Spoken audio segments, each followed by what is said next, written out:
What is going on, ladies and gentlemen? Welcome to Double Coverage. I'm Dom with the great man Sauce, and we hope you're still living, loving, and breathing sport. How you going, Saucy? I'm good, brother. I'm good. I'm good. You good? It's been a tough week. It's been a tough week for myself, Why? but Come I'm on, back. give him a bit of an insight. What have you done? Oh man, I've had a rough one. Actually ended up in hospital because I got an infection on my leg.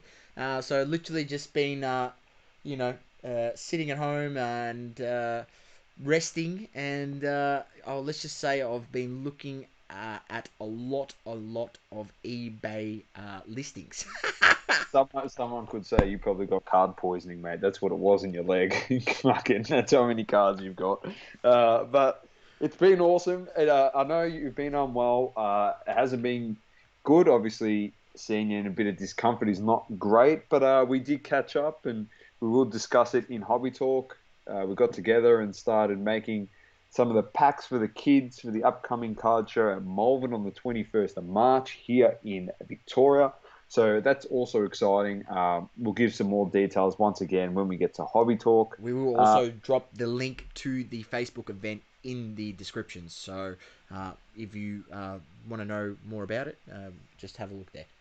Definitely. All right, so let's get straight into it. I think the sport aspect of our show this week may be a little bit short as we've had All Star break. Um, not much has been happening. EPL is just running through a bit of Champions League stuff today, which we won't discuss. We'll probably just brush over that. We're not going to talk about one game in particular. But yeah, we will get to it. But we'll start with the standings as we usually do in the NBA going into the All Star break. Philly was on top, Brooklyn in second, Milwaukee third, Boston fourth, New York fifth, Miami up into sixth with a 500 record now, Charlotte in seventh, Toronto eighth. Chicago ninth. Indy has dropped off dramatically into 10th. Atlanta 11th. Washington 12th. Cleveland 13th. Orlando 14th. Detroit stink in 15th. And then in the Western Conference, we've got Utah with no respect from LeBron in first. Phoenix in second. Lakers in third. Clippers in fourth. Portland fifth. Denver sixth. San Antonio seventh. Dallas is eighth. Golden State is ninth. Memphis 10th. Pelicans 11th, Oklahoma 12th, Sacramento 13th, Houston is 14th, and still dead last with the worst record in all of the NBA, the Minnesota Timberwolves. All right, that's how it is before the break. Let's get into that All Star game just a little bit. What did you think of it? Obviously, skills challenge, 3-point contest, dunk contest, and the game were all on one day. It's usually spread across the board. Obviously, due to COVID, they're just trying to get it all sorted uh, in a day. So, what did you think of the format, Source? Obviously, our boy, the chef, was cooking in the 3-point He contest. was. He was. I mean, it's All Star Weekend. I think. I think not having the true amount of fans and not having that sort of hysteria that comes around the All Star Weekend in terms of, I'm sure when it's a normal All Star Weekend, they probably do lot more events. Who knows what goes on? I just don't feel it had that same feel about it. That the All Star Weekend, usually has. It was a bit underwhelming, if you ask me. The game was pretty trash, as it usually always is. But yeah, I mean, It was just good to see Dame Dollar and the chef just shooting absolute bombs. They might as well just pulled up from half court every single shot they were taking, yeah, and it's true.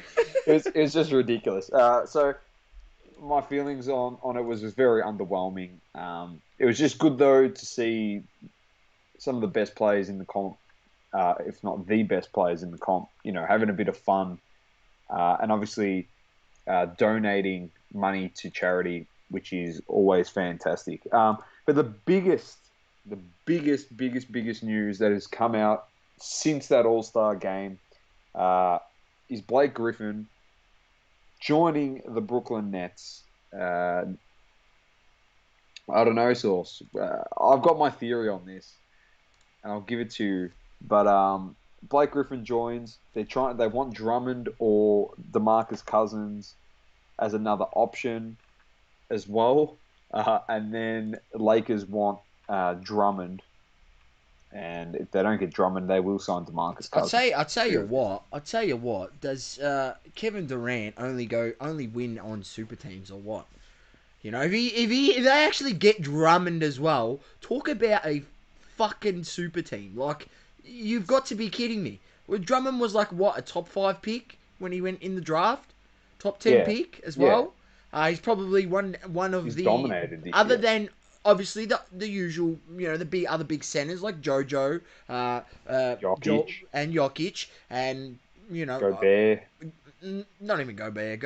Oh, not as a Go look. You know, he's a in good terms of defensive center. yeah, that's right. He's defensive center, and look, Drummond and Gobert are very similar. I think you know they're probably on similar levels.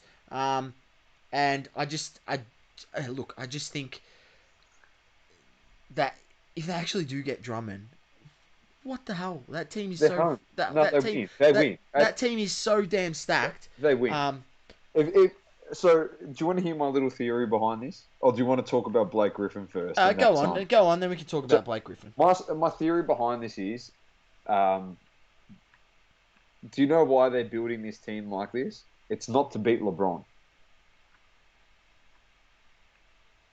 That's all I'm saying. They're actually drafting players, Source, and they want Drummond or they want DeMarcus Cousins, and they got Blake Griffin. I know Blake Griffin can't defend, but they got DeAndre Jordan. They got all these guys. Claxton. Do you know why? Because they're only preparing themselves to stop one position. Yeah. And that's Anthony Davis's position. Because he's going to come back, and all they have to do is stop him.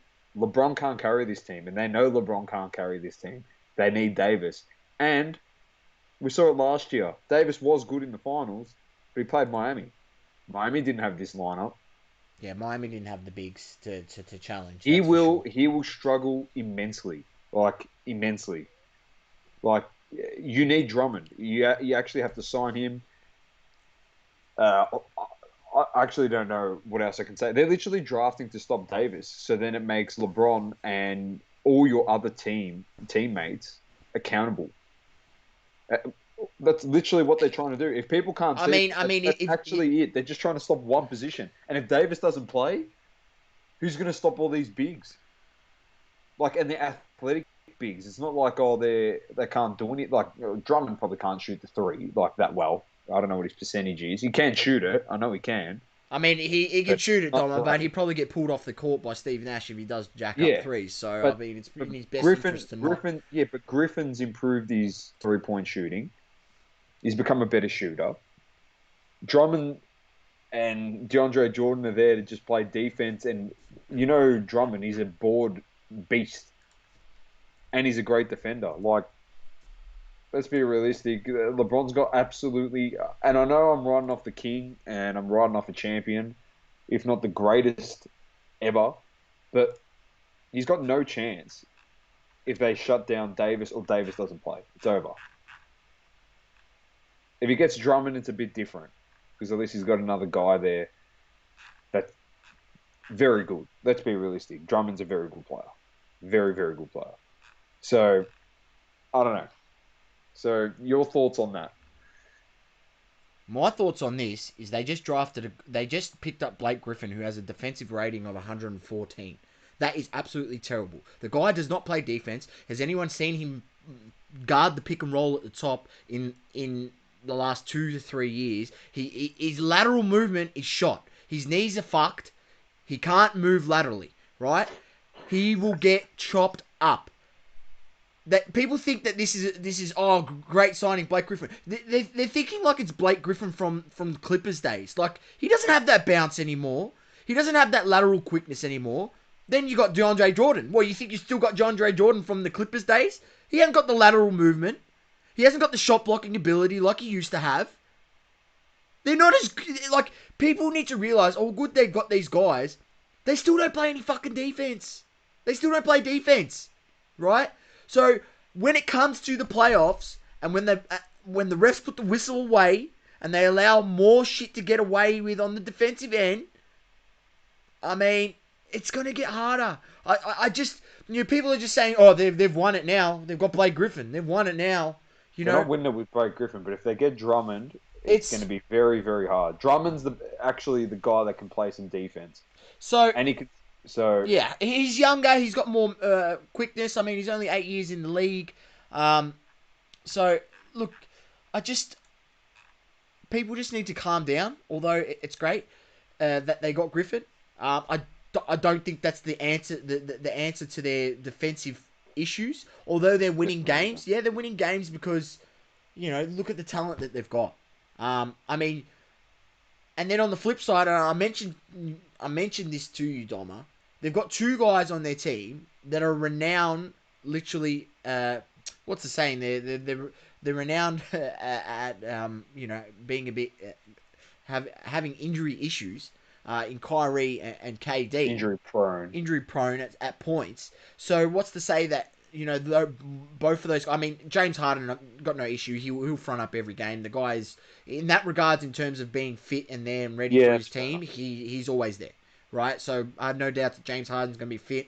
And like he's balling out at the moment. He's hands down probably the best over the last sort of 12 games. Definitely best player in the league at the moment. But I just think people need to calm their farm. It's not all it's not all set yet. Like there's still a second half of the season to play. I think you mentioned it to me off air. Was that they'll probably just look to caress these guys through towards the playoffs. Take a bit of a. I did. Durant's not even injured. Yeah, he's not injured. They're just resting. He's not injured. How dumb do you people in the media and people at home actually like? Are you for real? He's not injured. Why does he have to play for? Kyrie and Harden are dominating, and then they rest either Kyrie or Harden whenever they want to. No one even questions Durant. They're too busy loving Durant because he's carrying on like Kevin Durant on the sidelines, which is good. He's happy Kevin Durant. He's happy Kevin Durant because all the focus is off of him onto Harden and Kyrie while they're sitting there going, oh, you beauty. I don't even have to play here and just rest till playoffs. And KD, he's not going to struggle when he comes back. Like, he's not even injured. He's not even injured. But isn't that just an indictment on the league? He's not even Isn't injured. that just an indictment on the league? Right there? No, but Sauce, it isn't, because if your doctors sign off and say that he is injured, what are you going to fine him for being injured? You can't force a player to play when he's actually got medical consent that he's hurt. No, it's an indictment on the league that they allowed Harden to go there. It's not an indictment on the league. How about, why don't we do some blockbuster trade now and fucking get LeBron what LeBron actually wants? Get him Drummond and get him Bill. Get him Bill. It's get man, him Bill. Then see what happens. It's the era of the absolute if you can have a decent bench, and it's the most ridiculous scenario ever, and it'll never happen. But if you had Drummond and Bill with Davis and LeBron, you sweep the Brooklyn Nets. They are shit. Defensively, they are terrible. You would kill them. You'd sweep them in the finals. I wouldn't go as far as sweeping them. I don't think that would happen. I don't think that would happen. No defense. They play no defense. Well, they've got the worst points against. Like, just because their points for is humongous. Yeah, they're league rank wise in terms of points, they're first in the league. Now. You know why? Like, people are gonna listen to that and be like, "Oh, it's the stupidest take ever." But you know what's funny? No one's pressured this team. Sauce. No one's pressured them. Do you understand? No one has pressured them. They've just gone about their merry way and just jacked up threes. Clippers have got the worst last quarters in the NBA and during clutch minutes, and they stink it up. Like, no one's challenged them. So they're going on easy street. What happens if you had those two guys? Like I said, that's what I'm saying. It's a hypothetical. It's not a reality. All right, here we go, Dom. Here it is, right? But you put pressure on teams that don't know how to play defense and force them to play defense when they're in a rut and they never do it. They capitulate. And as we've said from day dot, they've got a few people on that team that are absolute head cases. And if you haven't been paying attention, they just signed another guy that's an absolute head case. Blake Griffin hated Chris Paul. He despised Chris Paul. That's why Chris Paul left. What did Blake Griffin ever do? Chris Paul went to Houston. If he didn't get injured, they'd probably win a title. He goes to Phoenix, struggling team. They're second in the West. Blake Griffin's never taken a team and And brought them mind to you, a he took the top three Thunder to team. the playoffs Yeah, last Thunder. season. They were meant to tank last year at the Thunder, and he got him to the playoffs. So what's that say about Blake Does he get Griffin? enough respect, Chris Paul? No, Does he get doesn't. enough But respect? what's that say? Is that a Chris Paul thing or is it a Blake Griffin thing? This is another head case you brought into your team. Yeah, And you know what'd be great? They get DeMarcus Cousins as well. It's one flew over the cuckoo's nest, the movie, literally. It's literally one flew over Here the they are, cuckoo's Dom, nest. right? League ranking, defensive rating is 114, right? Now, perfect. They just brought Griffin in. He's got a defensive ranking of 114. Fits into the team perfectly. So that's their team defensive rating is 114. That's 26th in the league out of 30 teams, right? That's okay. Look at their offense. Their offensive rating, well, let me just say they are number one in the league. So That's what I'm saying. But what I'm saying is, if you look at it, no one's pressured them. For them to be the offensive team, I don't care if you've got all this power, offensive power. No one's able to defend them. That's what I'm trying to say. If you pressure a team like that, they will capitulate. The perfect example, wasn't Milwaukee number one team in the league last season? Miami took defense to them and they shit the bed. correct. They were the number one So that's what offensive I'm team saying. in the league. You can sweep them, and Miami beat them 4-1. We gentlemen swept them. Now, we weren't good enough, and we could have swept them. That's what I'm saying. If you had a hypothetical, that team, as I said, you could sweep the Brooklyn Nets. Just because you see Kyrie, Harden, and KD, you think, oh, no, they'll be able to pinch a couple games because of the names that they are. But they play 0D. Nothing. Nothing. And it's perfect because we said he's the greatest left-handed scorer of all time, Harden, but he's a terrible defender. Where's all the people running to his aid now saying, oh, yeah, he's a great defender? If you're such a great defender, why are you 26th in the league as a team? Because That offense is glossing over their bad defense. Correct. Right? But that's And what I'm saying. anyone out there, I don't care, those golden years in Golden State where they had the number one offense, for 3 years pretty much, right? They still had a top 5 defense. Yeah, well, they had Draymond was one of the best defenders in his position. Klay Thompson is one of the best defenders in his position. Curry's not a great defender, that's fair enough. But KD played good defense because he was surrounded by great defensive players. But before that, KD wasn't a great defender. Everyone's saying, oh, he was one of the best defenders in the league. No, he's not. No, he wasn't. He went into a system where he was forced to have to play defense. Or Steve Kerr's not settling for that. You come into my system, you play my way. So he played defense. Now he's gone into a system where it's his way because he's the man. It's his team, not Curry's team.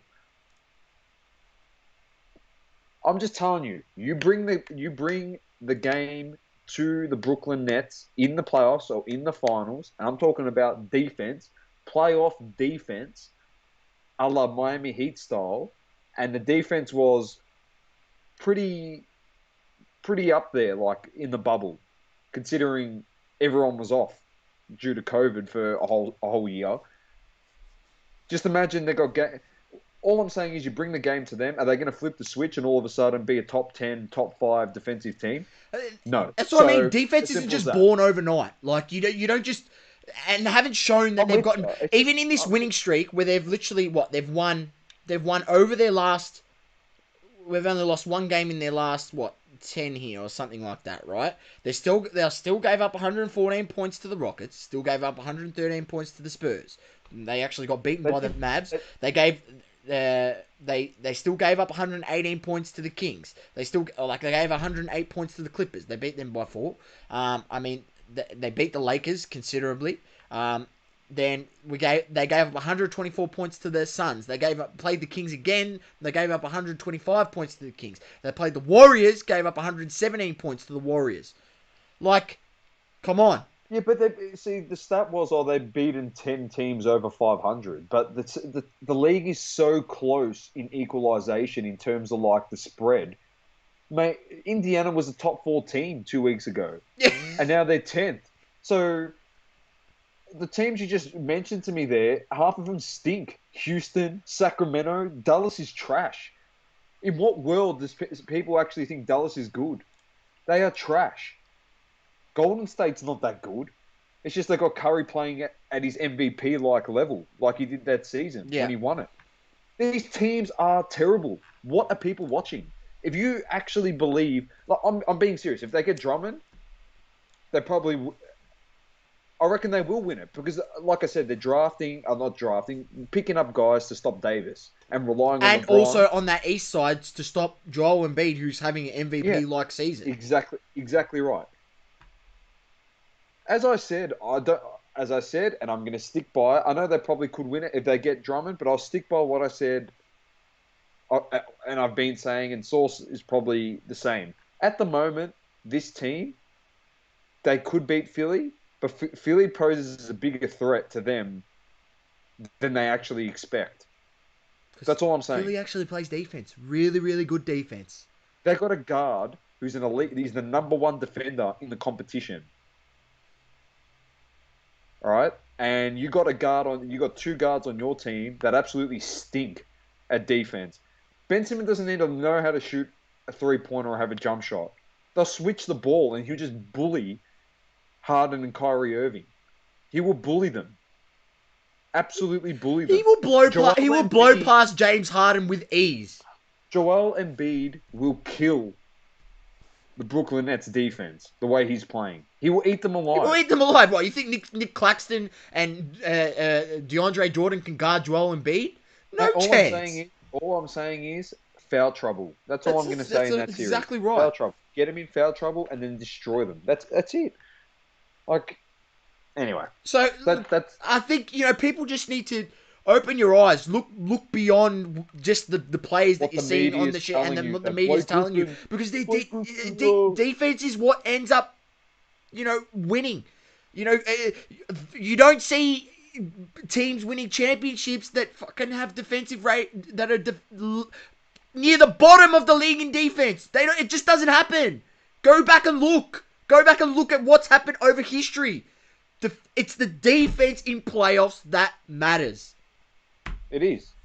Anyway, let's get to the league leaders and move on. I've stayed too long talking about this franchise. Anyway, before the break, Bradley Beal's still there, 32.9. This is points per game. Embiid 30.2, Lillard 29.8, Curry 29.7, Giannis 29, rebounds. Capella 14.2, Gobert 13.1, Kanter 11.9, Giannis 11.7, Embiid 11.6, assists Harden 11.1, Westbrook 9.8, Trae Young 9.4, Luka the Don on 9, Chris Paul 8.8, and the blocks, Miles Turner 3.4, Rudy Gobert 2.7, Clint Capella 2.2, Nerlens Noel 2, and Chris Boucher 1.9. That's it. That's it. Sorry, I was copying another call, buddy, on the Skype, mate, while we're live. Anyway, let's move on. It's back on the show this week. We've got some NFL news. Obviously, Saucy saw some of this stuff. His boy has been in some trade rumor talk, and that is Russell Wilson. Interesting stuff. Obviously, we'll get to the Dallas Cowboys, but Dallas was one of the teams mentioned. Obviously, he's not going there. Chicago looks like it's going to be the landing spot for him. Your thoughts, mate? And you've got some hobby-related stuff to put in this as well. Yeah, look, I think it's an interesting one. I think people need to go have a look at the situation with Carson Wentz and what happened there in terms of like once he got traded, what happened to his card prices once he was traded to the Colts. You need to think of that scenario. I've listened to a few. Like an American podcast, and there's a few guys out there that have on a pretty good authority that there's a bit of disharmony between Pete Carroll and Russell Wilson. Obviously, Russell Wilson doesn't feel like he's getting the support of the franchise, and they're really giving him the best chance to succeed. there by putting the right pieces around him. I mean, let's be honest. Have a look at that offensive line. It was fucking trash last year, and it was they need to do better in protecting their quarterback. And I think he wants to move on, and I think he's expressed that. I mean, Chicago would be a good spot. They got a good defense, so that's already one positive there. If he does move out to Chicago, I think that's a really good fit. They can and like let's be honest. Who was playing out Chicago? Who was the QB out? Trubisky. Oh right. So Russell Wilson is like 1,000 times better quarterback than Trubisky. So that would be a massive improvement for that franchise, and I would nearly say you could put them in the playoffs. If Russell Wilson goes to Chicago, you could put them in the playoffs. I'd lock that in. I'd be confident saying locking that in. That will make the playoffs next season. So go have a look at his cards at the moment. They sort of moved a little bit. You can go have a look at his the data on Card Ladder, and you'll see sort of where it's at. You can either go for the Topps Chrome or the Topps Paper. I actually picked up a Topps Platinum.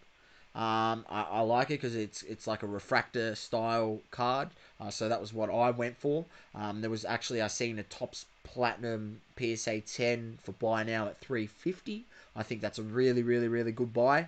I think if he gets traded, we've seen the hype. That card goes instantly straight up to 500 for sure. And worst comes to worst, if you buy him and he doesn't get traded, just have a look at what happened to his prices at the lead up into last season. They started to get a run up. He started the season well. I think they were 5-1 at the start of the season. Yeah, he was killing it, and he was like they were like in MVP talks.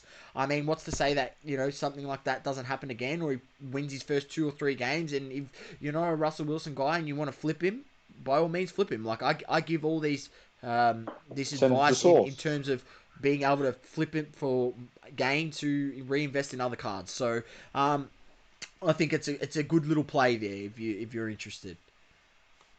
Very nice. Yeah, fair enough. We'll see what happens. He's definitely going to go, I reckon.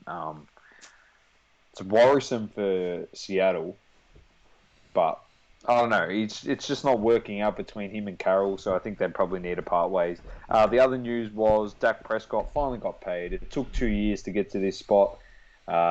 Dallas were playing hardball with him for 2 whole years, telling him he wasn't going to get his money, but instead they gave him a 4-year, $160 million deal. So this all could have been avoided 2 years ago. It makes him the second highest paid quarterback in the league behind Patrick Mahomes, because as you know, they are both exactly on the same talent level. So it's an absolute farce. It's an absolute farce, the NFL quarterback contracts, aren't they? I mean, it's ridiculous. I know you need a good quarterback to win. You do. But let's just say, based off that contract, Patty Mahomes is getting severely underpaid. Yeah, but see, he had a team-friendly contract as well, Mahomes. I know it was that high, but he took the big pay so they could not focus on contract talks and build around him, like build the team around him. Yeah. Based on the funds that he was paid. So Dak Prescott, they've already got, I think it's like 4 or 5 top 5 paid guys at their position in their team. Dallas. Yeah, that's not good. And they're not even top 5. That means you have to. That means you literally. And they're not in top 5 in their position. Jeez, talk about they're paid. What sort of businessman are you, Jerry Jones? What sort of businessman are you? That's all I got to say. So let me rephrase. They're paid as if they're a top 5 player in their position, but they're actually not a top 5 player in their position. If that makes sense. So perfect sense. It's a lot of money being thrown around there at Jerry World. Let's see how he comes back after the knee. What did he do? Did he do his ACL? Did he break a leg? No, he snapped his ankle. Yeah. Look, nothing against Dak Prescott. Look, to be honest, I hope he comes back and he balls out and he earns that money and hopefully can get Dallas to the playoffs and hopefully can win a playoff game and shut the critics up. Let's see. I completely agree. All right, let's move on. EPL. Let's get through the recent results. Man United drew with Palace 0-0. Sheffield beat Villa 1-0. Burnley drew with Leicester 1-1. Liverpool lost to Chelsea 1-0. West Brom lost to Everton 1-0. Spurs beat Fulham 1-0. Burnley and Arsenal drew 1-1. Any comments on that game? No. Just, okay. I'll talk about it in a sec. West Brom and Newcastle drew 0-0. Brighton lost to Leicester 2-1. Villa Wolves 0-0. Sheffield lost to Southampton 2-0. Spurs beat Palace 4-1. Liverpool lost to Fulham 1-0. Chelsea beat Everton 2-0. West Ham beat Leeds 2-0. And the streak, we talked about it last week. The Undertaker type WrestleMania streak in the Premier League has been ended by yours truly from Manchester United. Very nice. Penandez was back. Penandez was back. I was about to say in Penandez fashion. There's a pen in that game. Very, very nice. Good win, boys. But we've still got no hope of catching them. They are running away with it. They are running away with it. So yeah, give us your feedback on that. First thoughts is what the fuck has happened to Liverpool? They have absolutely fallen apart. They've lost 6 in a row at home. Mind you, I'd actually put them in a multi, and then Liverpool at $1.40 is the only one against Fulham to stuff the multi. I was not happy about it. I should have chucked Fulham in. They're paying like $6. Would have been laughing. Would have been running straight to the bank with it. Gamble responsibly. I only lost $10 on the multi, so I'm not, it's lunch money. It's lunch money. But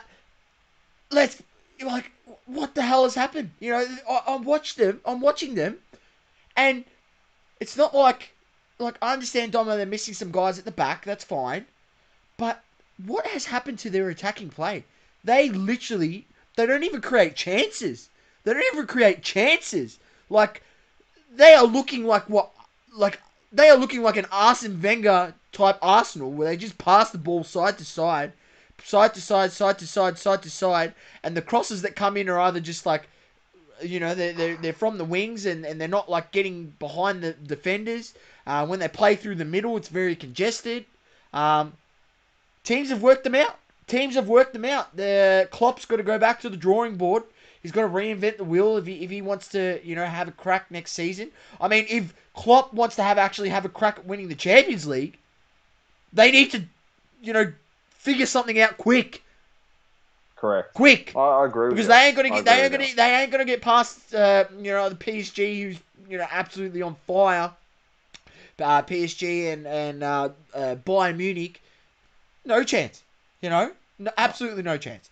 And Porto, if they couldn't even break down Fulham, if they come against Porto, what gives them any hope? They can't even beat Borussia Dortmund. Borussia Dortmund will slaughter them. So, I don't know what's happened to Liverpool. They've, praising them at the start of the season, calling them the best team of the last 2 years, which they were. You couldn't argue with it. Klopp, one of the best managers in They do have injuries. They do have injuries, but it gets to a point where we have to stop blaming injuries for everything. Well, Dom, when you still got Mane, you still got Salah, you still got Firmino, Bobby, and they still got Keita in the middle. They still got talent. Alcantara's back. Thiago. I mean, Jota, is he back? Jota's back. Jota is back. So, look, they got talent there. So they got to do something. All right, moving on from that, we'll talk about the Arsenal versus Burnley game. Let me tell you, Doma, once again in the middle of the action, my most let me guess hated Arsenal player has to be of all time, hands down, Granit Xhaka, sir. Look, I'm not going to 100% blame you, Granit Xhaka. Look, I thought partly Leno was to blame for the goal that seen them get the equaliser. But it was funny enough. I was watching that game, Doma, and we had chance after chance. We get the goal early, 5th minute, 6th minute, good goal, nice finish by Aubameyang. I was like, great start. Watching the game, chance after chance in that first half, I'm like, we should have had another goal. Squandering chances. I'm thinking to myself, I'm watching it. I'm thinking to myself, they're going to score here before half time. We're going to go in here 1-1. Right? We're going to go in 1-1. And if it was the days where I didn't have to call up and make a live bet, I would have put draw at half time. I would have made some money. And sure enough, Granit Xhaka and Bert Leno, between the both of them, they absolutely cock it up. If anyone hasn't seen the absolute howler that was Granit Xhaka's pass across goal that pretty much hit Chris Wood, he knew nothing about it, just put himself in the right spot, hit him in the hip and went in the goal. It's pretty comical stuff if you ask me. I mean, it's pretty comical stuff from a guy who's getting paid £150,000 a week, if you ask me. I mean, if it happened in the A-League, Doma, the local league down here in Australia, I could understand it. But when you're playing in the Premier League, the English Premier League, the most coveted league in the whole world, and you're getting paid £150,000 a week, you should not be making mistakes like that. That is beyond a joke. No, I agree. So it's terrible. And once again, it happens to be that it's Xhaka. It's Xhaka. So look, he's in the middle of and it all. Not for anything, I'm not the only one who's bashing him. I'm not the only one. The pundit who was on Optus Sport who was watching it, literally at halftime said, "What? First of all, what is Leno doing? He should have just punted it downfield." But Granit Xhaka, that is just terrible. And he then followed that up by saying, "Granit Xhaka is not a good enough player to be wearing an Arsenal shirt." And I can't, say that enough. And I can't express that enough. He's just not good enough. He has shown time after time, he's just not good enough. He's not good enough to play at this level. And I really hope at the end of the season, they look to buy another player in that defensive midfielder position. Because he's no good. He's no good. If we want to get back to playing Champions League football, if we want to actually have a chance at contending for the league, Granit Xhaka will not do it for us. Yeah, fair enough. There he is. There's his call. Let's get to the table. City on top, United second, Leicester third, Chelsea up into fourth, West Ham fifth, Everton sixth, Tottenham seventh, Liverpool down into eighth, Villa ninth, Arsenal 10th, Leeds 11th, Wolves 12th, Palace 13th, Southampton 14th, Burnley 15th, Newcastle 16th, Brighton 17th, Fulham 18th, West Brom 19th, and they got a cheeky 3 points Sheffield this week, but it's not going to do much. They are dead last, and they are getting relegated, as we said. Now, what do we got here? Upcoming games. What have we got? Give us something good, please. Give us some great games this week. This is what we want. The loads. It's been a pain in the ass. All right. Man City versus Southampton. Newcastle Villa. Leeds versus Chelsea. Crystal Palace versus West Brom. Everton versus Burnley. Fulham Man City. Southampton Brighton. Leicester Sheffield. Arsenal Spurs. That's a good game. United West Ham is also a good game. And Wolves versus Liverpool. That'll take us into next week's show. All right. Champions League Sauce. Dortmund got the job done. Haaland, Mr. Roboto himself, the android, scores again. They beat Sevilla 5-4 in aggregate. Good win. We love seeing them because they're a young side. Obviously, we like seeing the young. Look, kids let's be honest. They put that tie to bed in the first leg. Yeah. Getting 3 away goals. They're looking good. So let's see how they go next. And then the shock upset, Porto getting the job done against Juventus in extra time. Rabiot scored a late header, took it to extra time, equaled on aggregate because they both had the same amount of away goals, and the game then got put to bed by Oliveira, ending Juventus' hopes of a next round berth. Yep. Let me tell you, Dom, entertaining game. Very entertaining game. First of all, let me just say, old mate Mahidi Taremi from Porto, what was going through your brain?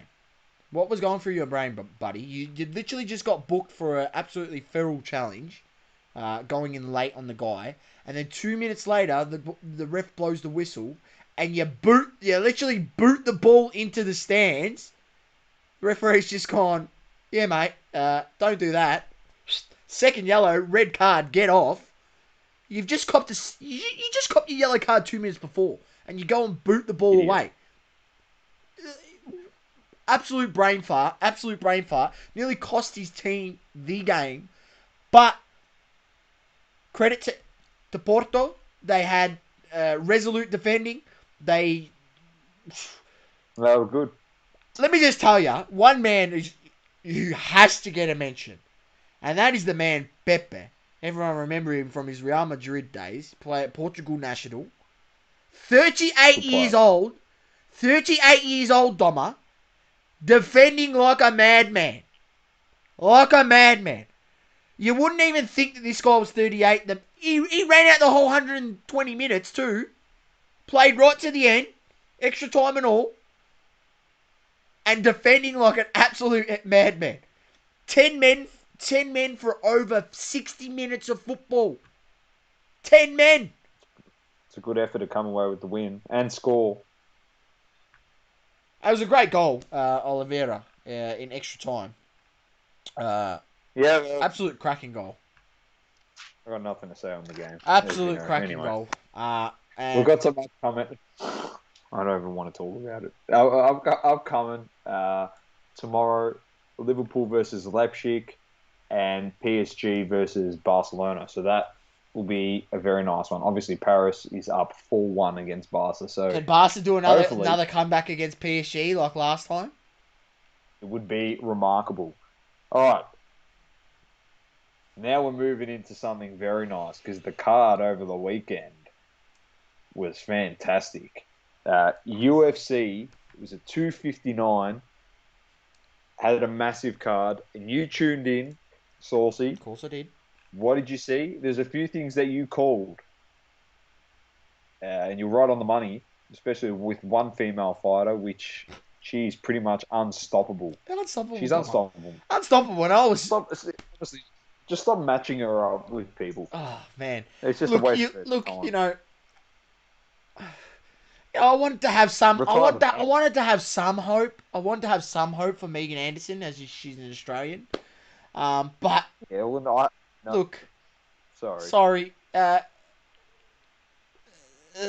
Lioness, as she calls herself, or as the ring announcer calls her in. Let me tell you, Amanda Nunes, she is unbelievable.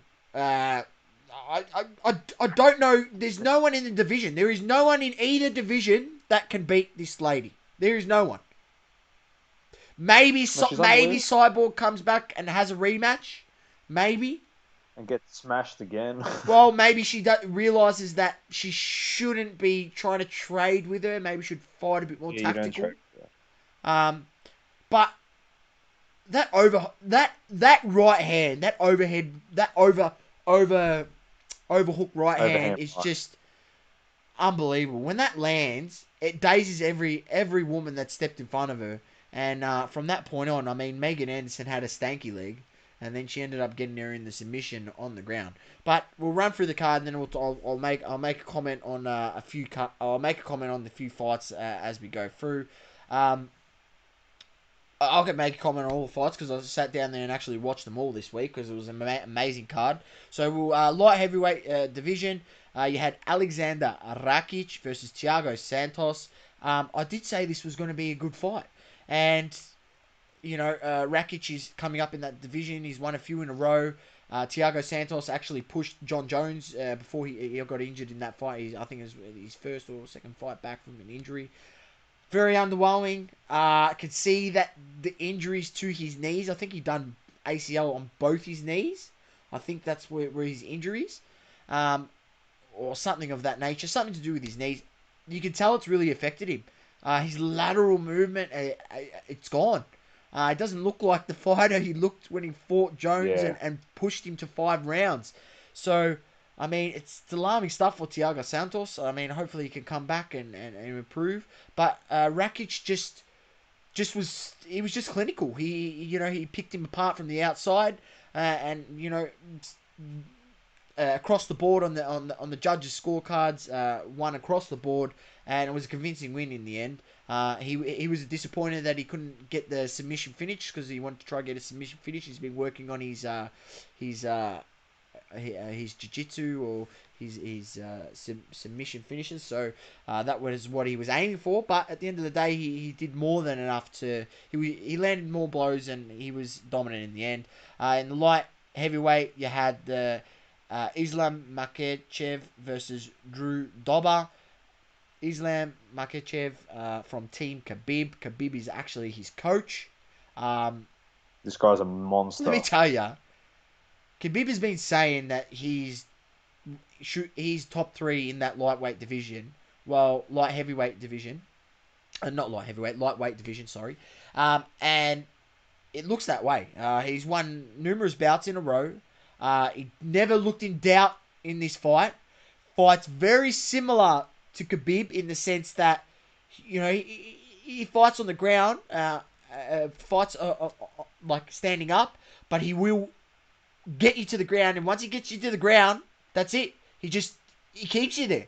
Like the way he moves his body, he's able to roll and keep you in the position that he wants to keep you in, and he just puts on the pressure, and he ended up getting the submission in the 3rd round and finished Drew Dober, and that was a very clinical fight. And I'm following him. He's 9-1 professionally, Domer. 19-1 professionally as an MMA fighter.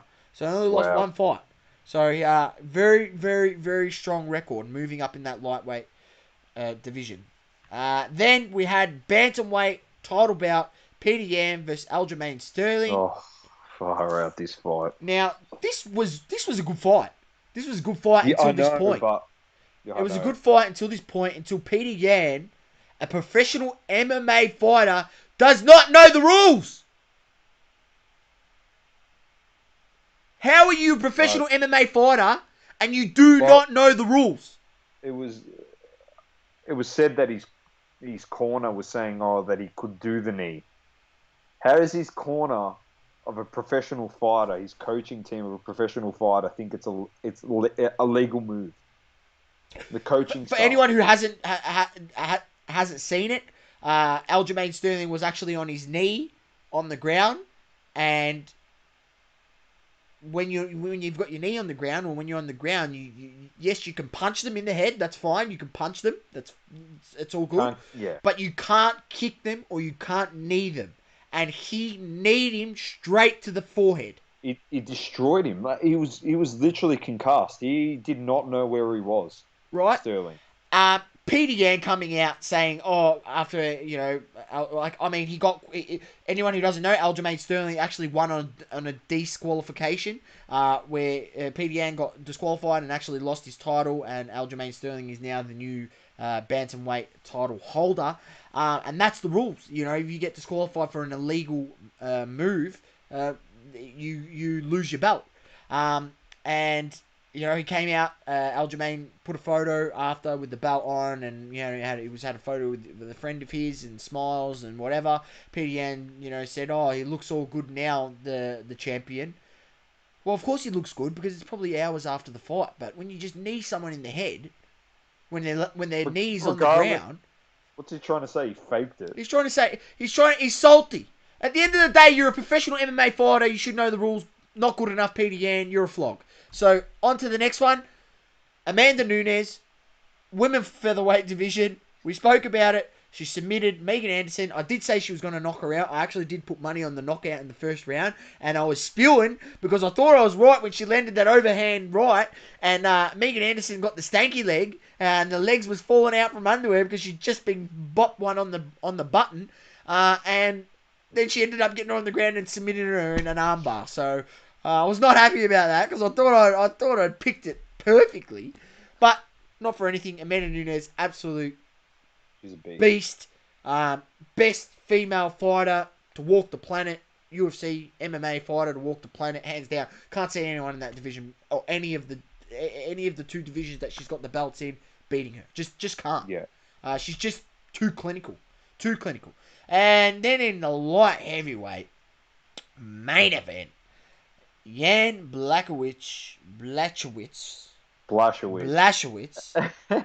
bloody hell, I can't say that name, Blachowicz, defeated Israel Adesanya, giving him his first career defeat, 20-1. Wow. Now, look, credit. I'm going to start here. Credit Israel Adesanya. He didn't have to go up there to the light heavyweight and fight in that division and, put his undefeated record on On the line. That's right. On the line. Thanks, Doma. I was getting stuck there for words. But he did. He went up there. But the weight differential was massive, Doma. He didn't put on weight. He didn't put on so much weight. He didn't get up to the weight, whereas Jan is just under the weight for light heavyweight. And you've seen that. Israel Adesanya, although he landed punches, Jan was eating them and moving forward, literally.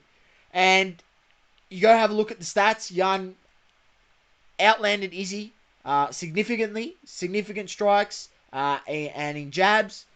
And then, you could say it was pretty close after 3 rounds, but after the 4th and 5th, there was no doubt who was the winner. And that was because Jan, which is what I've been saying, why haven't people done this? And why Robert Whittaker didn't try to do this when he fought Izzy. He tried to stay on the feet. And why you would try, fight a standing fight against an elite kickboxer is beyond me, right? Is beyond me. Why he didn't try to take him to the ground, which is what Jan did in the 3rd and 4th. He was able to get him to the ground, use his extra weight that he had on him, and ground and pounded him, and showed his dominance. And by the end of the fight, he was the clear winner. So, credit, he fought a really, really smart fight. Didn't get caught up in sort of Izzy's game, which is allowing Izzy to sort of pick him off from the outside and just land those strikes and move. Although Izzy was doing that in the first few rounds, obviously in the later rounds, the championship round 4 and 5, when the legs get tired, the body gets heavy, you don't have the lateral movement as much. You didn't see Jan trying to take him down in the first few rounds. He just weared him down, got kicks on the legs, got landed blows, trying to slow him down. Then when he was slowed in those 4th and 5th rounds, he wasn't moving as fast. He was able to secure the takedown. And once he got the takedown, Izzy did not get up. He finished the round on the ground. There you go. So, and on top. So, dominant by him. Absolutely great UFC card. I mean, unfortunate that we didn't get a couple of more better, longer fights. I mean, that Peter Yan and Aljamain Sterling had the potential to go 5 rounds until Peter Yan absolutely had a brain fart and didn't realise or doesn't know the rules of MMA and need him in the head while he's on the ground. But, on to the next one, Donna. It's UFC Fight Night this Sunday, 14th of March. Edwards versus Muhammad. We'll run through the main card. Middleweight division, Eric Anders versus Darren Stewart. Flyweight division, Manel Pepe versus Mantu Nikolai. Bantamweight division, Jonathan Martinez versus Davey Grant. Featherweight division, Dan Ige? I don't even know how to say that. Gavin Tucker versus Gavin Tucker. Light heavyweight division, Misha Cherkunov versus Ryan Spann. And then the main event, which is Leon Edwards versus Bilal Muhammad. This is an interesting fight. This main event. I'll just say it out there. Leon Edwards is like number 3 in the rankings. Bilal Muhammad is like 13. So Bilal Muhammad doesn't really have much to lose because, I mean, he's versing someone who's number 3. Leon Edwards' opponent actually dropped out of the fight, and Bilal Muhammad's one of those fights where he's always ready to fight, and he's always ready to step up and fight. So he's said to Dana White, I'm ready to step up. I'll step in and be the main event. And he doesn't really have that much to lose. I mean, you're 13 ranked, or he's around there. Leon Edwards has it all to lose. You are number 3 ranked. So, Leon Edwards, you do not want to get beaten. Let me just say that because you will look like an absolute fool. So, I mean, interesting. Just interesting dynamic in that fight because the ranking Definitely. disparity between the two, which is not usually the case. It's just because Leon Edwards' original opponent actually had to drop out. Yeah, I just think it's really interesting. So, this Sunday, main card starts at 12 p.m. Australian Eastern Daylight Time. Tune in. UFC. Fight night. Beautiful. And thoughts on your boy Johnny Bonnie Jones throwing shade at Izzy? Look, look. To be honest, after I seen that, after I said, if Izzy really wants to fight John Jones, does he really think he can fight him at that weight? Like, you have to put on more weight, Izzy. Like, you can't because if Yarn was able to get you on the ground and you couldn't like out grapple Yarn on the ground, what makes you think you got any chance against John Jones? Let me just say that. What makes you think you got any chance against John Jones? Because John Jones, once he gets you on the ground, man, he'll destroy you. Like if True. you couldn't do anything against Yarn, against John Jones. Good luck. Good luck. So I mean, so he can throw credit. Izzy's lost the fight now. He hasn't lost the fight. Izzy said, look, he did say, and credit to him, he was humble, very, very humble. He said, you can't always win in life. I've lost in kickboxing. I've lost in boxing. You can't win all the time. And that's, life advice. You just can't win all the time. It's about what you do moving forward and your next actions. So, let's hope he comes back bigger and better. I think he goes back down to middleweight and defends his belt. And, then he can assert his dominance, obviously get a bit of rep up again, and maybe he steps back up into light heavyweight. I mean, it's pretty disrespectful that he just steps first bout in light heavyweight and gets a title shot, if you ask me. Even though he is a champion in middleweight, it is pretty disrespectful to the other light heavyweights. So, Fair enough. yeah. All right, Sauce. Very nice. We're going to move on. Lamont of the week. What have you got? You said to me you've got someone this week, so I'm happy to hear Well, Tomo. Lamont, mate, because you've been pretty good. Well, Tomo, let me tell you, it was. I was, struggling to find the Lamont of the week. I was like, there's no one who's really sort of stuck out. But I'll tell you what, I watched the Champions League this morning, and did I find the absolute lemon of lemons? And it happened in the Juventus versus FC Porto game. You're not going where I think you're going with this. This is fucking surely not. It happened in the Juventus versus FC Porto game. Surely you're not going with this. Now, anyone out there, if you don't understand the rules around Champions League and how the system works with the goals, you got one game's played at home, one game's played away. When you score an away goal, it's effectively sort of worth 2 goals essentially. Unless you finish with the same away goals, then it goes to extra time. So I can't believe you're fucking going here, to be honest. I already know where you're going with this, and this is ridiculous.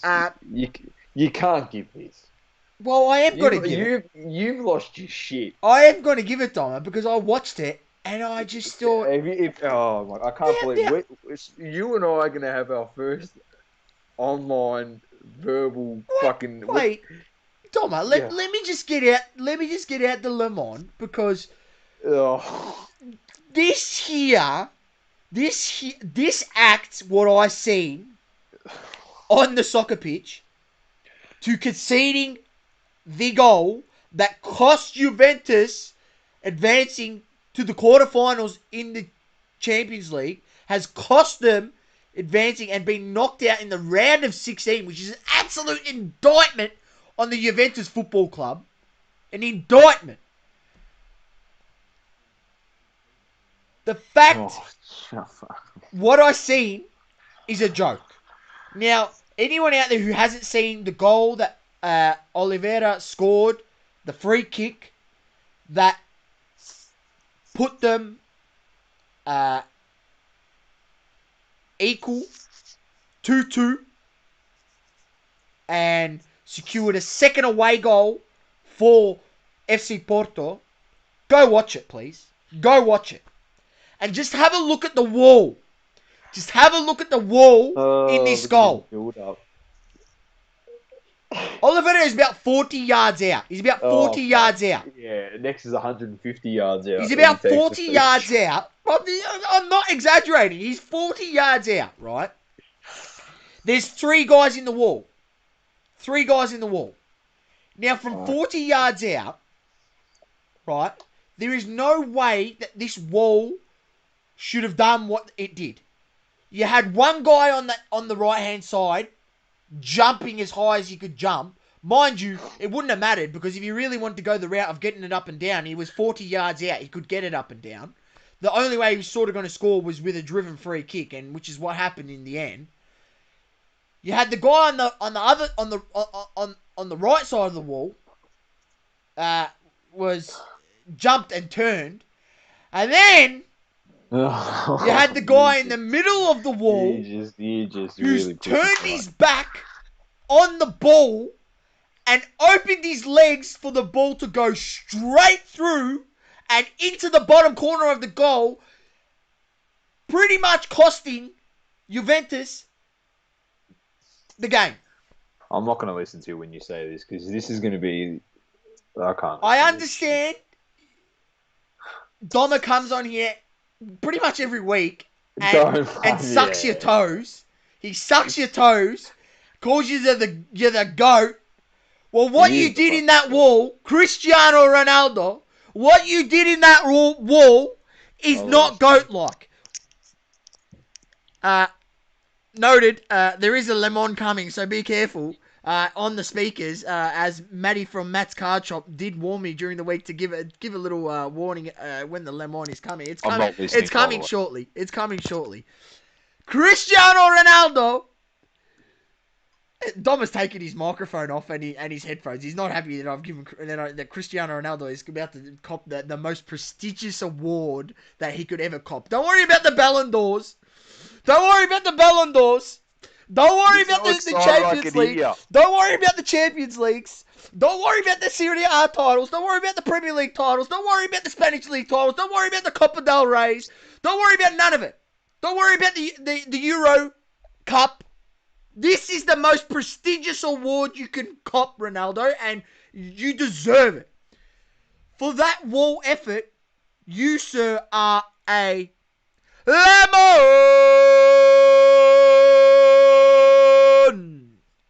If you haven't seen it, make sure you go see it. Cristiano Ronaldo, what are you doing? That is stuff that they teach you in under 10s football. Under 10s. That is a joke. You cost your team the game. Not only did you not do anything all night. I mean, he gave an assist to Chiesa. He gave an assist. But the finish was, very good. Not only did you not really do anything all game, so you probably could have got the Lamont for having a really, really bad game. Oh. You cost your team the game by turning your back to the play. Yeah, that's all right. Lemon of the week, Cristiano Ronaldo. That's all right. Are we done, or can we move on? He's done. In defense of Cristiano Ronaldo, all right. In defense of Cristiano Ronaldo, sometimes this happens to players in their career, and like Ronaldo, all right, we're not used to seeing him make like brain farts like that and seeing him play at such a poor level. But there's every once in a while when you drop your standard from GOAT to Lionel Messi standard, which is average. So when shit like that happens, things like that happen, mate. And I get it. All right? Ronaldo, I didn't give you that award. Sauce gave you that award. All right? But Lionel, I did give you that award a couple of weeks ago, and you deserved it. Ronaldo never deserves any of that slanderous talk on this podcast. It's a disgrace. I can't believe you should go wash your mouth out with soap after that, Sauce. I'm disgusted. No, mate, I'm gonna go pick a bag of lemons off my tree at the back, and I'm gonna express post them to the straight to Turin, It's gone straight to Mate, the you can Juventus express it Stadium. straight to my house if you want, mate. This is the greatest Cristiano Ronaldo fan appreciation club establishment in Australia, right here, my place. All right, let's move on. Uh, Oh. let's get into some hobby talk, and we're going to start with fractional card investment. Um, we've brought this up briefly in the past, but um, funnily enough, we were actually approached by the company that we're going to mention, which rightly so. They came to us and they asked us um, a few questions and what the go was about getting in contact with us and stuff. And we said we're a podcast, so if you're willing to come on, and they said, "Oh, we're not ready for that at the moment. We're still developing our product," which is fine. But we'd love to have you on. We said we'd still love to have you on, but the company in name that we're talking about is Dibs. Now, Source, give the listeners a bit of an insight into Dibs, what they are, what they do, what their plan is with this fractional investment in cards. Uh, and as you've said to me, and I want you to back up what you said to me, they could be the ones that really nail this in the market. They really could. So, yeah, just give us a rundown. Well, Doma, I'm gonna switch it over here, ladies and gents, to the. If you're watching on YouTube, or if you're not watching on YouTube, don't worry, I'll describe what's going on. But I'm gonna switch it over to Dibs.io. So it's Dibs Dibbs.io, We'll tag them in the description as well. and they call themselves a new era of collecting is here. Buy and sell pieces of rare sports cards from your favorite athletes on the world's first 24/7 market. Right now, they've got a wait list. You can go on and join. Here, how we are changing the game. Buy and sell player collections. Buy into your favorite athletes and benefit from their performance. Efficient ownership. Card trading without the BS. No shipping, no fraud, no eBay. Just fun. One click buy and sell. Instantly buy and sell as much or as little as you'd like. Buy and sell your favorite players. Real time 24/7 trading markets. Instantly buy and sell rare sport cards on active trading markets. Build your dream collection, right? So it's a fractional. We'll click learn more. We'll see what it takes us down to. Oh, here we go. It just takes you down to join the waitlist, right? Now I'm on the waitlist. Actually, did get a message from Dibs letting them and they did give me an access code, so I'll have to figure out how I get the app because I can't seem to find it on the App Store. I don't know whether maybe it's only available in North America right now. Maybe that's why I can't find the app. But whatever it may be, right? Try get on if I can get on and play around with it. I'll give more feedback next week on the podcast. Now, I watched a video by Sports Card Investor. If anyone doesn't know, Sports Card Investor Jeff Wilson from Sports Card Investor, he's actually one of the angel investors that invested in Dibs. And the way that they are doing their fractional investment, Doma, I think it's built for success. I genuinely think it's built for success. It sort of operates, if anyone's sort of seen a trading platform on like within stocks, maybe within crypto, it looks a little bit like that. You've got the orders, you've got the order log, and you've got the sell log and the order log. You can buy, as much or as little or as much of a percentage as you like, and so you can go in and you can buy, you can say I want to put $5 in, and based off the price of where the card is at, that will tell you how much you get. Now, what Dibs is actually doing is they're tokenizing the cards. So they're tokenizing the cards with an NFT, right? So their platform is actually backed with blockchain technology. So all of these trades are happening within the Ethereum blockchain, right? So they tokenize the card. So say it's this Trae Young that we've got on the screen. They tokenize this Trae Young PSA 10 Silver Prism, right? They only do graded cards, mind you. There's no raw cards, only graded cards. They tokenize this Trae Young, right?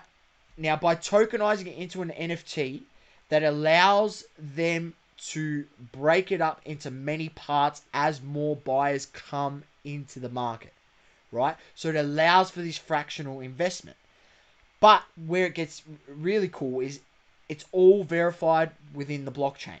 So as far as I know, I don't think any other fractional investment companies are using blockchain technology within their fractional landscape. And how it works is you go on their platform and you can either invest in a card or you can invest in a player. So you can go, I want to invest in Luka Doncic. So you just go click Luka Doncic and you put, I want to invest $50 into Luka Doncic. So what it does is it invests $50 into Luka Doncic across a range of his cards, right? So you don't have the hard choice of, oh, which Luka Doncic card do I invest in? No, you just invest in Luka Doncic. And they disperse that $50 across a range of cards, and then you're invested just in Luka Doncic, the player. Now, they are the first platform to do that sort of investment type, that you can just invest in the player, and they disperse your investment across the cards. Or all the other ones, it's all just investing in the card. So you choose the card, and then obviously it has the player within it. So I think this is really interesting, that you can just choose to invest in the player and not just, and they decide the card that it goes in. I believe they spread it around the cards that are on their platform. And then you can then invest in a specific card. So you can go, I want to invest in a Luka Doncic PSA 10 base prism, right? And you can invest in that specific card.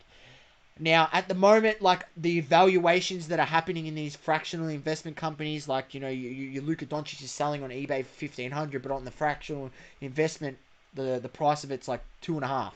So things are go for more on the fractional sites, but I think that's just because there's less cards available at this current point in time. I think as more cards become available, you might see that come down, but I genuinely think that the prices you see on fractional investments, like companies like Dibs, like this platform, will be always higher than what you get on eBay. But what you need to realize is not everyone wants to go drop $1,500 to buy a PSA 10 Prism based Luka Doncic. Maybe someone just wants to be in that card for $20 investment as an investment, or they just want to be in Luka Doncic. So this is where it allows people to have this liquidity and also this real easy ability to buy and sell quick. And it's like simultaneously, Doma. Yeah, it's like cards being a stock in the Yes. stock market now, but investing inside the stock. If you could break down an individual stock, it's complex, but it's simple. Well, it's not, because that's what happens with companies. They break down their company into stocks, right? And essentially, which is what they're doing. They're putting the cards into tokens, and then they fractionalize the tokens as more. Obviously, there's more buyers until 100% of the card is owned by one person. If you own 100% of the tokens or the fractions on that card, you can actually request that card to get sent to you. You own the card if you own all of it. Wow. Right? So it's not to say that you can't actually get the physical card. You can. I just think they're built for success the way that they're setting out to do it, by using blockchain technology to back their transactions, which gives it validation, gives it honesty within the marketplace, because you can't forge the blockchain, right? You can't falsify the blockchain. Sorry, and the way that they're allowing people to just invest in the player and not just the card. They're doing things a little bit differently. I really think this is built for success. I think, This is just the start of Dibs. They haven't officially launched yet. They're having a soft launch where they're allowing people to use it. People are on there. When you do join, I think if you go watch Sports Card Investors video, he's got like some little promo code that you can join, and you chuck that in there, and you actually get a frac pack. So they give you a pack that you open. It's called a frac pack, and it gives you a percentage of fractions of percentages in different cards for free, just for joining. So I mean that's pretty cool. So I think that's something, if you're looking at joining this, you should definitely go use. Like, why not get something for free if you can? And I really like their concept. Anyone who hasn't seen the video, it's the one of the main creators. I forgot his name. He was on Sports Card Investors YouTube show, YouTube, one of his latest YouTubes, and he goes into it and explains it. I mean, it's really really cool concept. I think this, out of all the fractional sort of in different companies that I've looked into, I really think that this company Dibs is doing it right. They are. I really I like the idea. I think I'm going to be an adopter, Dom. I like the idea of being able to just, you know, um, buying a fraction of a Prism Silver. Like, I Well, mean, it's I'm pretty cool. Like the frac packs are pretty cool, and not for anything.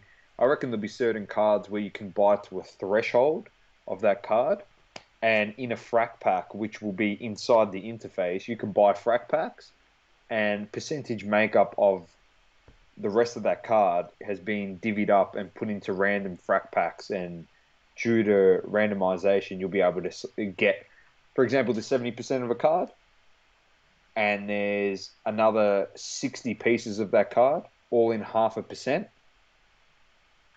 and that's out into in frac packs, and literally, it's like a numbered piece of that fraction. So there's only 60 opportunities to get it in the frac pack. So it's limited unless you want to buy it yourself to that threshold where it's capped. Before, the only other way you can get it is in the pack. So it brings that whole like Top Shot pack opening stuff into cards in a sense. It's literally like a Top Shot. The moment is a percentage, but it's in the form of dibs.io. So it's going to be engaging. I think this is built for success in terms of people want to talk about like Star Stock, what Star Stock was meant to do. I think this could probably really really really rival Push. Star Stock Yeah, in 100%. the player day-to-day trading of players and performance. And we love healthy competition in the hobby. It's Yeah, good.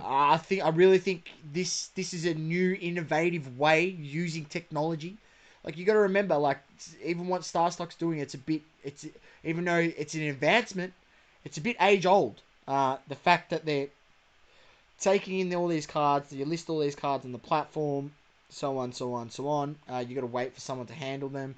I mean, here they go there, they've got the cards, and you just buy a fraction. That's it. So yeah, I think they'll add more cards. As they add more cards, maybe those ridiculous values, come down. But if they don't, then it's better for you, because if you want to sell your fraction of your investment, you can earn more money if it's worth more value. I just hope I don't see people using like a Dibs site as a comp. When you can go buy No. the card on Yeah, I eBay agree. for that much. Like, people shouldn't be doing that. I still think if you want to own the whole card, your comps should be coming from Card Ladder or 130 Point, and then this is just a different variety. As I said, maybe they get some really big, decent cards on here. Maybe they get like a Luca freaking I don't know, Optic Blue numbered to 49 auto or something like that. Who knows? And that's potentially, and it's graded, and that's potentially a $40,000 card. Like, I mean, there's not everyone out Yeah. there can go drop 40K to buy the whole card. So maybe people do want to buy $100 of that card. And then It's true. if Luka goes on to be the player that he's going to be, and that card sells for 200,000, well, your $100 is maybe $1,000 in the future. Yeah, 100%. No, it's got merit to it. It definitely does. We'll definitely look into it also. And hopefully we can get someone from Dibs to jump on the podcast and give another bit of an explanation as well, which will be awesome. Next up, just some brief news. We'll quickly just gloss over this. But in response to big prices, prices being raised in the grading scene, HGA have reduced their sub-limits per customer to give more people an opportunity to try their product. Yeah. But in return, they have also increased their limit to 2,000 cards a week now, which is fantastic. No, I think it's more than that, Dom. I think it might be close to the 4,000 mark. I believe it's 2,000 per time slot. I've read somewhere. Oh, yeah, okay, yeah, that's the one. 2,000. So they do two different drops. Yeah. 2 different time slots. 2,000. So it's 4,000 a week. And all of this has sort of come back from feedback from their consumer. People, they were doing drop at a one time. And people were at work, so they're like, I can't do it at that time. I'm at work. And he's like, oh, you know what? Like, I'm gonna do 2 times. So he's doing like 2K at that time, 2K at that time. Tyler from HGA does plan on expanding to hopefully 12,000 cards a week within 12 weeks. So does he get there? I think he does. And I think he's selling out every week. He's selling out every week. So the demand is there, and he's got the best customer service in the game, pretty much. Well, let's hope he keeps rolling along. And if he does get to, I think we ran the numbers sneakily yesterday, Dom. If he does get to that 12,000 a week, that would be from 12 weeks from today. That would mean that there would be 30 weeks to the end of the year where he's accepting. So 12 weeks from today is $48,000. Oh no, sorry. What are you talking about? That's my shit. No, 12 weeks from today is $48,000. And then to get to 12,000 cards is what I'm saying. $48,000. What are you talking about dollars and weeks? How does weeks and dollars mix? No, because you said 12 weeks. He's making $4,000 a week. Let me 4,000 cards. Just let me spit it out. Let me spit it out. I lost my shit. He's lost his shit, ladies and gentlemen. Whatever he said there, don't listen to it. So in 12 weeks' time, if he gets to 12,000 cards a week or 10,000 cards a week, I think he said 12 weeks' time, 10,000 cards a week. That would mean he would be 30 weeks left till the end of the year where he's accepting 10,000 cards a week. That's 300,000 cards of HGA that will be on the market, guaranteed, minus the ones that are already been done. Plus, it was meant to be plus the extra. It was meant to be 48,000 cards over the next 12 weeks. Yes, that's what I was meant to say. So there'll probably be 48,000 cards, and then when it hits 10,000 for the last 30 weeks, it'll be 350,000 cards in the next 42 weeks. That's right. So in the next 42 weeks, there's potentially 350,000 HGA cards hitting the market. Just think about that. As Saul said, the ones before that have preceded it, it's around 400,000 in total. Yeah. You think about. So 400 now, if that's not a good sample size after that, by the end of the year, to figure out whether HGA is a real player based off what their stuff is selling at, once they start accepting 10K cards a week, I mean, then I don't know when is going to be a good time. And selling out, mind you. Yeah. If he's selling out weekly, Tyler, with 10,000 cards a week, and all the spots are filled consistently for 10 weeks, or 12 weeks, whatever the hell it is. I'm even confusing myself. 30 weeks. Here. Yeah, but 30 weeks. No, that's what I'm saying. 10,000 cards each week for 30 weeks. Like, that says enough in itself. If you're selling out every single listing you do. I'm assuming that you probably do 2 listings at 5,000 a piece. So then it follows the same format as now, where it's at the 4,000 mark, 2,000. Yeah, hopefully by that time you can also increase it to maybe 10 per customer or back to 20 per customer. Yeah. So, yeah, probably would. You probably would. That's good news. It's good news. It's good. I think it's good for the market, and we like HGA. Yet to send some cards there. I think I'm going to try get some in this weekend. I've got an account. I'm gonna go over some, and you know what? I might even send like a really nice card there, which is a Kobe Topps paper rookie that I've got sitting around here that needs to get graded. And when I send it to freaking PSA, I'll be waiting. I mean, it's going into the PC, so I don't really care. I don't really care about the value. I sold one. This is another one, and I'm not going to sell this one. And it'll be really. I think it'll be really cool to have the the colors, the Lakers colors, on the label. It'll be pretty cool. So yeah, interesting stuff. Definitely. Very nice. Next up, we were going to do a flashback into our NFL vintage schemes, but we might save that for another day because we found a lot more info coming up in the last few days, and we had a few questions asked to us as well. So we rather get through those than worry about what we missed out on in the boat, which we've mentioned about 1,000 times, and we're still salty about it. But Golden Auctions ended yesterday or day before, and there's a few interesting things. Obviously, I'll go through a few of the cards and a couple of the prices. 1955 tops Roberto Clemente sold for 1.1 mil. Bill Russell 1957 tops sold for $346,000. What else we got here? 1948 Leaf Jackie Robinson sold, which is a PSA 7, sold for 402,000. 952 tops Jackie Robinson PSA 9 sold for 984,000. 1952 tops Mickey Mantle PSA 8 sold for $1.3 million. And then we move over to a few other cards, which we'll run through before we get to the big dogs in the NBA. $295,200 for an 0304 finest gold refractors LeBron James BGS 8.5. Here we got what else we got? Sorry. Is that a Topps finest refractors Kobe Bryant pristine 10 BGS sold for 211,000. 2018 or 2019? What am I doing here? 2018 National Treasures rookie patch auto Platinum Shield Josh Allen 1 of 1 BGS 9 sold for 210,000. Panini Immaculate PSA 9 Ja Morant patch auto Logo Man 1 of 1 sold for 248,000. Tiger Woods 2001 SP Authentic Golf autograph gold PSA 10 sold for 344,000. This is all in USD. Then we had a 2012 Panini Prism Anthony Davis Gold Prism PSA 9 sold for 185,000. And then bit on the lower end, 2018 Panini Prism Luka Doncic Blue Ice PSA 10 for 105. 2019 Topps Chrome Bundesliga Erling Haaland autograph. This one's actually crazy. Gem Mint PSA 10 sold for $124,230.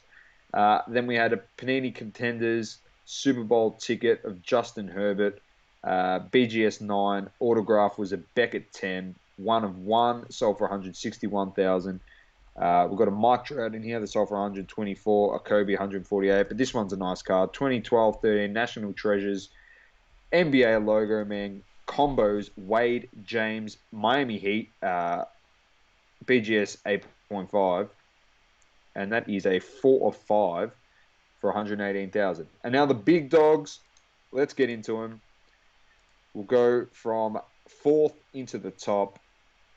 We had a 2007-8 Exquisite Collection Rookie Parallel Kevin Durant Jersey Authentics 35, because that was his number at the Sonics. BGS 9 for 799,500 USD. And then this card's a nice card. The next three are very nice.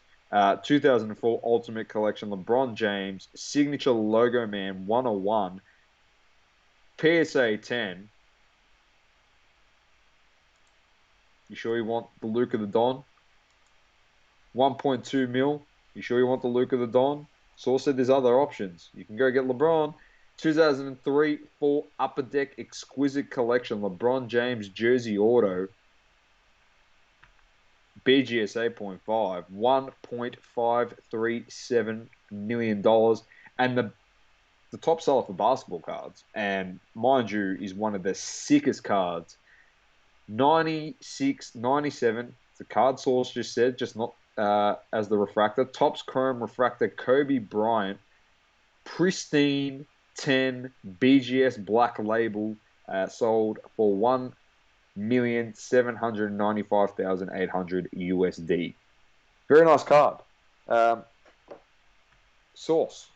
Anything stand out to you there? I'll tell you what stood out to me is the final price on the Charizard, which was 400,000.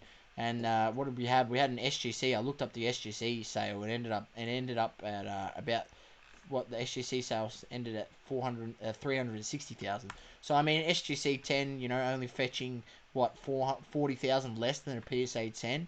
I mean, what does it say? There's really not that much difference in the grading, in the quality of grading, to be honest.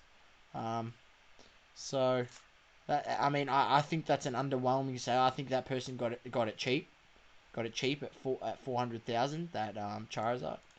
I think that's an absolute steal. Yeah, definitely. I had nothing really. I just looked at it. I was in awe of some of the cards, some of the sales. The most surprising one, I think, was that Haaland for the value that it went for, which is unbelievable. The kid's in his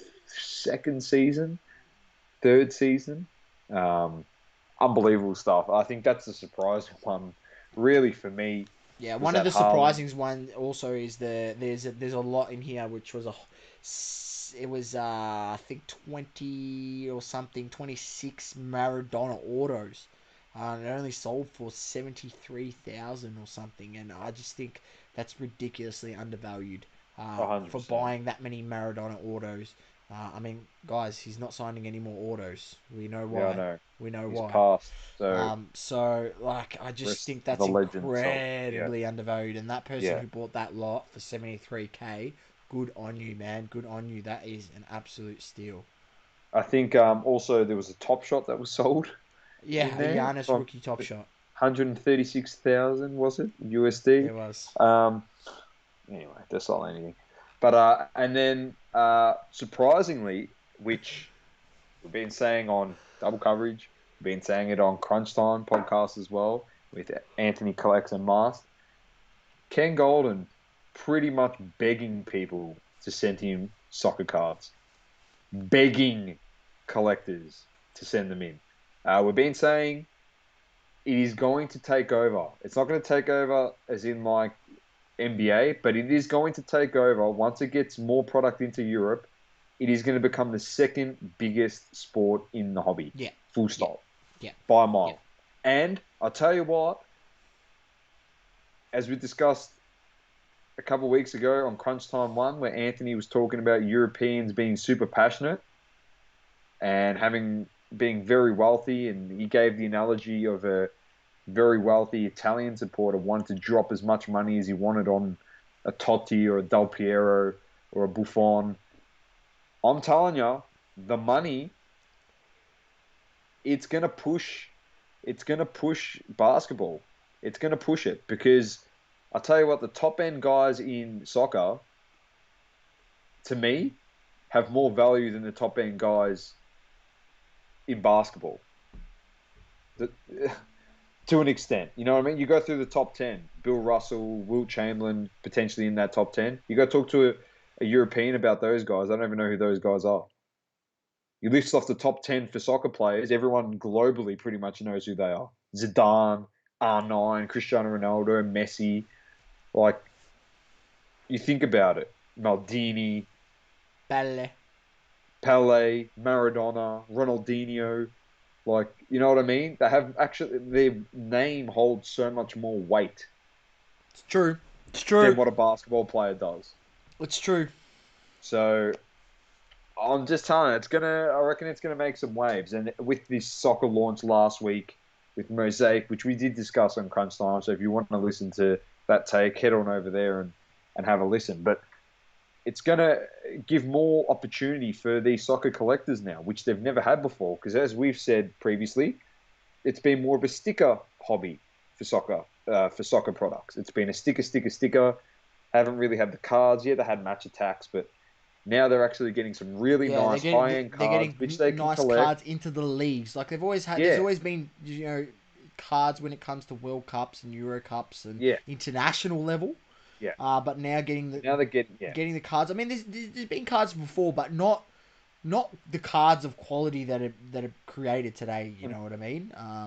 So I think it's and big getting time. guys Just and getting guys like Beckham to sign is yeah, massive. and just remember, guys. Yeah, there's like 10 games left in the season. Then they have a few weeks break. They go into the Euro Cup, uh, and then into the Copa America for the South American teams, and then after that they have a few weeks off. The league starts again, and then after the next league season, there's a few weeks off, and there's a World Cup.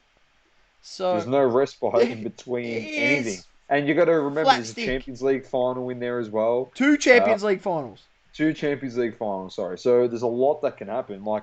And that's why I think that Haaland really blew me away because if Dortmund get pretty far, uh, and we don't know what's happening during summer, if Haaland's going or staying or what's happening, if Oh, someone's someone's gonna, gonna come knocking, Dom. you know what I'm saying? Someone's I'm gonna just come saying that knocking. I genuinely think that card, it blew me away because people were really spending that money, but it's blown me away for the fact of, you might think I'm crazy when I say this, Source, but I think that 127K could be a bargain for Haaland. It could be But because based off of his potential is what he's shown, yeah, yeah, it could be a bargain. it could be a It bug. And genuinely, let's be honest, Messi's leaving at the end of the season. Barcelona need to find their next gun that's going to replace him. Do they come knocking? And if he goes to like a Barcelona, does Real Madrid come knocking? If he goes to Real Madrid, if he goes to a big club, Dortmund's not really considered big. They haven't won a league title since Klopp was there. So if that true. happens, just think about it. The hype around that 127,000. That's cheap. For that I card. agree. So I I agree. mean, if those sorts of things. I mean, if he doesn't move, stays where he is. I mean, and he does have a good chance at making potentially the World Cup this time. So I think their qualifying route isn't as difficult as some of the other teams. So maybe if he can get to the world stage and play in the World Cup, that will also do a hell of a lot for his card prices. Definitely. One thing we will do, as we are running out of time, because as you know, we like to film crunch time as well, and give some more content on there. But Source, we will answer a fan question before we get into And Saucy Smokey. answer one fan We question, will, then we'll jump into the Smoky. yeah. So the fan question came from at Matt's Card Shop, another big supporter of the podcast. Thank you very much. He wanted to know tax implications with cards. He's always wondered about it. Now, we're going to give you an insight into taxing cards in Australia. All right.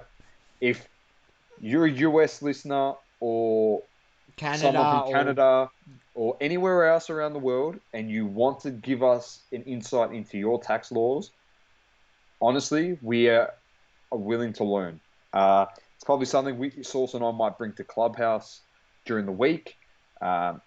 Someone like Carvin or Chris Hoge, that is, and just get their insight. But Source, you've got a bit to say on this. You obviously buy and sell a lot more than what I do, and you've also been given advice on what to do and yeah. So told different things. So it'd be good for you to actually, and how people actually get around not paying taxes as well. yeah. So you These cards. look you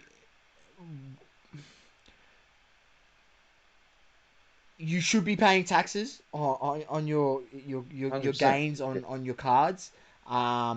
Technically, you're selling something, and you're gaining an income or you're gaining benefit off the sale. So really, yes, you should be paying taxes. I mean, when you buy something on eBay, there's taxes paid. So when you're doing a deal through Facebook, I mean, I get everyone uses friends and family, and that's, I mean, also me included. I mean, people do this stuff to sort of weasel around it, and I mean, and that's all good and fine.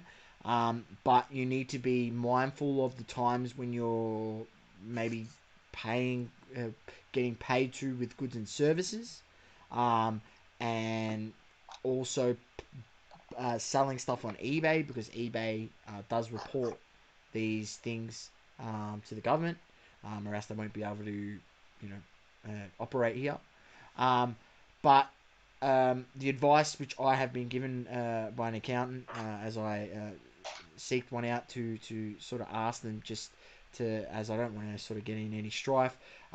It's sort of, you won't really have to worry when you're sort of around the $10,000 mark. I mean, if you're doing like maybe $10,000 in sales, that is not like 10 to $15,000 in sales. But once you start getting to 15, 20,000, up to that point, yeah, I would be, obviously keeping track of your sales, and then potentially declaring some of that earnings to the government.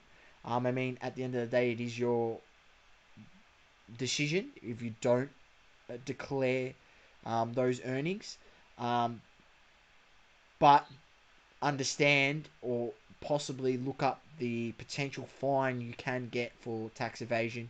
I mean, you can get imprisonment if it is a significant amount, but the fine may not be worth it than just paying the tax, if you do get caught, is what I'm trying to say. So, understanding this, I mean, me personally, I percentage of it, yes, I do.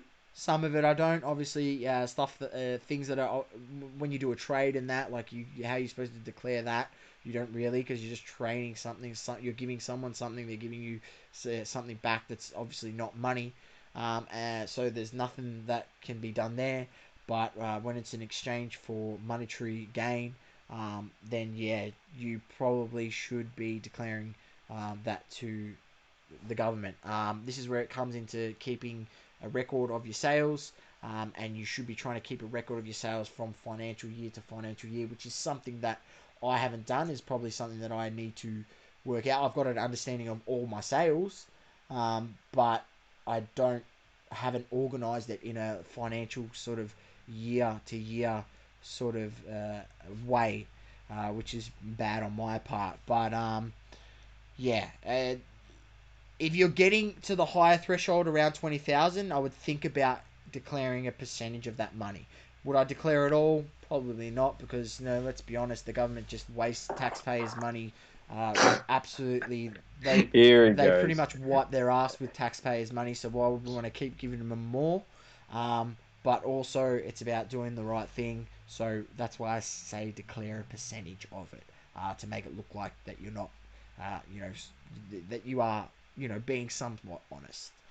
But yeah, if you get through a Sauces, few of those payments on friends and family, and you don't, put anything down, that's also cool, also as well. So, Sauces here to get us all implicated. Yeah, yeah, well, I'm not here. well I'm not here spin. to get implicated. If you're really worried about it, then I would definitely, seek more advice from an accountant. Yeah, 100%. And that's what I did, Awesome. and my We're not accountant trained gave professionals. gave me that advice.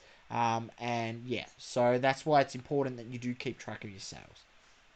Very nice, Sauce. All right.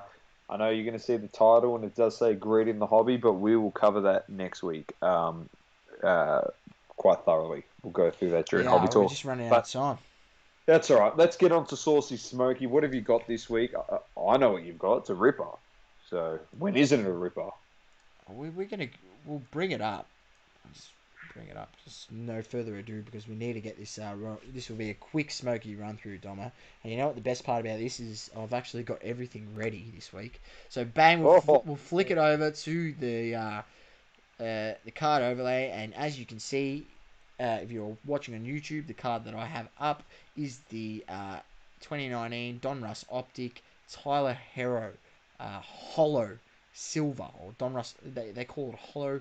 It's not even called a hollow. It's called a. They call it a holo, but it's not called a holo. I don't think it's called a holo. I think they call it a prism on the back. It's called a silver Donruss Optic Silver Prism. Prism. That's the actual official name by Panini. So why the hell Thingo's calling it a holo, I have no idea. But everyone in the hobby calls it a holo, so I get why they're calling it a holo. So anyone out there, it's the Donruss Optic Silver Holo. PSA 9, I picked up the PSA 9. Now, if you go back and have a look, 6-month graph. Now, this card's trending around what? Here you go, $69. That's my sale right there. That's my buy. I bought that. That's literally my card I bought. One sold for 91 before that, and then 67, 61, 67, 66. Now, there's only 200 in the pop. I mean, I'm sure that will rise a little bit. But go back, let's just go back to halfway through January. This had sales of $185, $150. Sale as high as $225. So, I mean, this card was up around the $175 mark. You're now picking it up for $70. The Heat are starting to play better basketball. They got a bit of rhythm. Most likely going to make the playoffs. Gives Tyler Hero a chance to shine. Now, if you really want to, and you've got the cash, once again, I always say this, if you've got the funds, I don't like to go too deep into my plays. I still think the PSA 9 at if you pick one up for $75 is a tremendous play. The PSA 10 is trending at $240, Dom. I last sold. Sale before that, $300. There was a few sales around $300 mark. Now, let's just go back to that same similar date, midway through January. This was a $600 card. So, you're getting a 1/3 discount. It's 1/3 of the price today. Right? Now, there was 66% off. Right? You are getting a massive discount. So let's just we'll switch it to the 3-month graph on the PSA 10. There you go. It's negative 56.5%. It's down $311. Wow. Has everyone forgot what Tyler Hero did within the playoffs last year? And that was his rookie year. Yeah. I think he's been found out a bit. That's why people are off of him a bit, which I get because it's his second year. But these are the sophomore blues. Yeah, that's what they call it, the sophomore blues.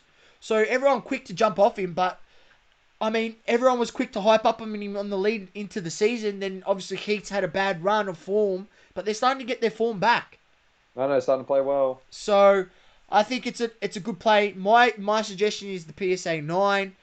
Just because I just think it's a great buy for $60. If you literally go have a look at, they don't have the raw copy here, but raw copies are going for around 25 to 30. I think 30 at one stage. Raws were going for $60-$70. Wow. Same price you were getting. I remember I was looking at getting one and they were like $65. I'm like, $65.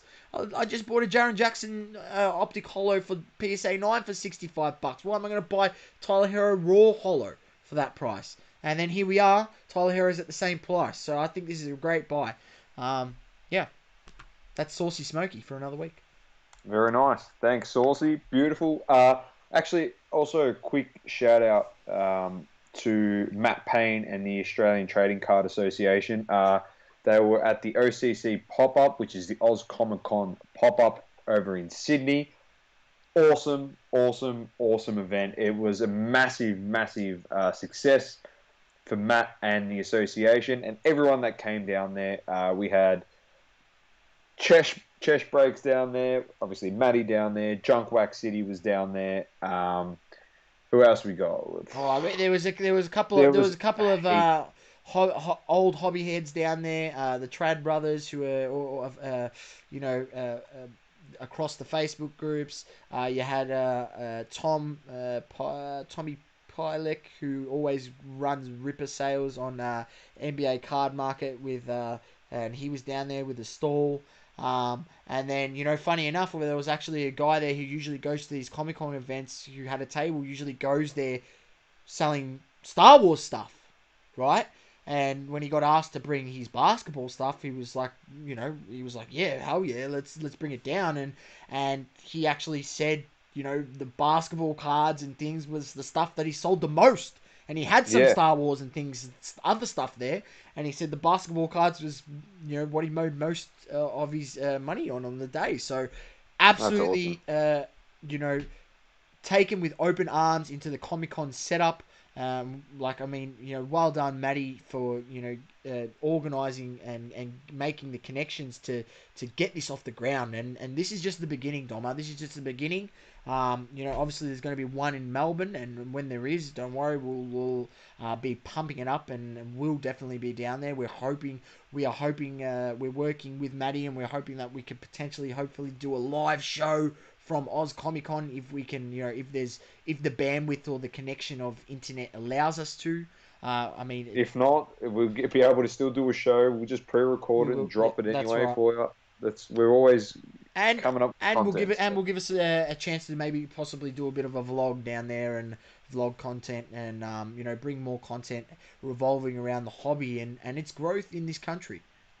Yeah, definitely. And that vlog content will probably start off next weekend, not this weekend coming, next weekend at Malvern Town Hall. This event is has been organised by Gimco, and it's a trading card fair down at Malvern Town Hall, and we're excited to be there on the 21st. As we said, we're going to be giving away some free packs to some kids and getting them excited about cards again.